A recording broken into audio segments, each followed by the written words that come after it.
কালকে ছুটি আছে, শুক্র থেকে মঙ্গলবারের মধ্যে যতটা এনরোলমেন্ট হবে। তো এটা প্রসেসটা ডেলি চলবে। যেমন যেমন এনরোলমেন্ট হয়ে যাবে, ভেরিফিকেশন হয়ে যাবে, তারা অটোমেটিক কোর্সে লক্ষ্মীর ভান্ডার থেকে অন্নপূর্ণা যোজনায় চলে যাবেন এবং লক্ষ্মীর ভান্ডার তাদের অফ হয়ে যাবে।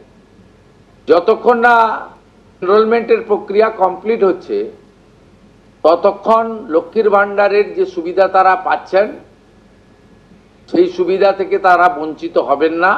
মানবিক সরকারের এটাই প্রতিশ্রুতি।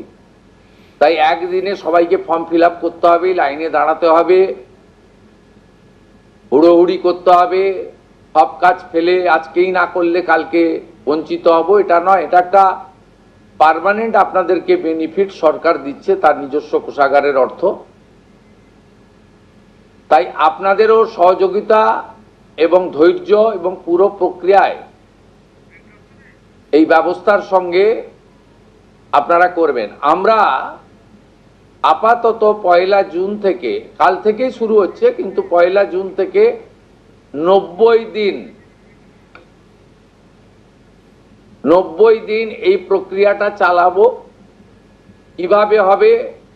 অনলাইনে হবে, অফলাইনেও হবে।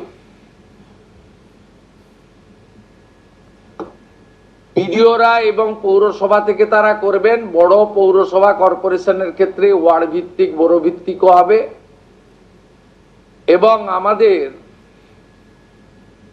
পঞ্চায়েতের সঙ্গে যুক্ত আধিকারিকরা, সুপারভাইজার বা অন্যরা বাড়ি বাড়ি গিয়েও একটা 30 দিনের ড্রাইভ দেবেন।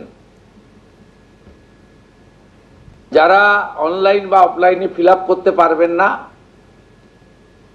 তারা বাড়ি বাড়ি গিয়েও করবেন। মূলত আপনাদের একটা উদাহরণ দিই আমি। এই মুহূর্তে লক্ষ্মীর ভান্ডার পাচ্ছেন রাকিবুল শেখ, তার পিতার নাম মনসুর শেখ, তার বাড়ি হচ্ছে শিয়ালমারা, পোস্ট হচ্ছে বহরমপুরের রাধারঘাট। তিনি রাধারঘাট 1 নম্বর জিপি, তার এপিক নাম্বার হচ্ছে SAF 1242254। অর্থাৎ যে কর্মসূচি মহিলাদের জন্য, সেই কর্মসূচিতেও ভেজাল এবং বেনজল ভেরিফিকেশন না থাকার ফলে ঢুকে বসে আছে। আমরা এই ফর্মে অনেকগুলি ক্লজ রেখেছি, খুব সিম্পল, এবং আমরা সহযোগিতা করব। এবং বিডিও অফিস থেকে বিধায়কদের এই কাজে যুক্ত করা হবে। বিধায়করাও নিজেরা এটাতে নেতৃত্ব দেবেন। নবনির্বাচিত বিধায়কদের